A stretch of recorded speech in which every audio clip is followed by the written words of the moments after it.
Was اور نصیحتیں، لفظ لفظ حکمتیں، ابر علم و آگہی سے برستی بارشیں، شرع کے امور سے، دین کے شعور سے۔ اپنی گھر والیوں کو دین پڑھنے کا موقع دیا کریں، دین سیکھنے کا موقع دیا کریں۔ کبھی درس قرآن میں، کبھی کسی جمعہ میں، کبھی کسی کورس میں، کبھی کسی دین کے فہم میں، قرآن کے ترجمہ میں، حدیث کو سیکھنے میں۔ نبی کی گھر والیوں کو اللہ نے خصوصی طور پہ کہا تھا، وہ ہمارے لیے ماڈل ہے نا، وَاذْكُرْنَ مَا يُتْلَى فِي بُيُوتِكُنَّ مِنْ آيَاتِ اللَّهِ وَالْحِكْمَةِ۔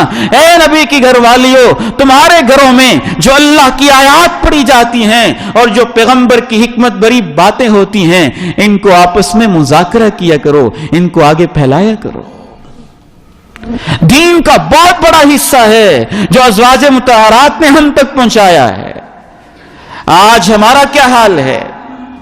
چھوٹی سی ملازمت ہو سکول کی، یہ شوہر نامدار صبح 7:30 8 بجے گھر سے نکلتے ہیں، بائک پہ بیٹھتے ہیں، سخت سردی برداشت کر لیتے ہیں، یخ بستہ ہو جاتے ہیں، 2 گھنٹے کا سفر کر کے چھوڑ کے بھی آتے ہیں، لے کے بھی آتے ہیں۔ وجہ کیا ہے؟ گھر میں بیوی کی تنخواہ آ رہی ہے نا، بچے بے شک متاثر ہوتے رہیں، وہاں دنیا کا معاملہ ہے، مشقتیں برداشت کر لیتے ہیں، اور اپنے گھر کے ساتھ والے گھر میں دین کی تعلیم ہو رہی ہو، کیا کریں جی؟ ٹائم ہی نہیں ملتا، وقت نہیں ملتا۔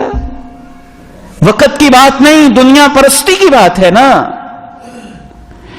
دنیا کے لیے تو وقت ہے، اس کے لیے آپ سفر بھی کر سکتے ہیں، تنخواہ آ رہی ہو تو آپ اس کو لے کے بھی جا سکتے ہیں، واپس بھی لا سکتے ہیں، اور بچوں کی تھوڑی بہت کمی آپ برداشت بھی کر سکتے ہیں۔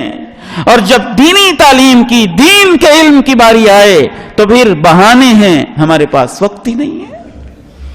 اللہ تعالیٰ سے دعا ہے ہمیں بھی اللہ کے نبی علیہ السلام کے اسوہ حسنہ کی روشنی میں اپنے گھر والوں کی دینی تربیت کا خیال رکھنے کی توفیق نصیب فرمائے۔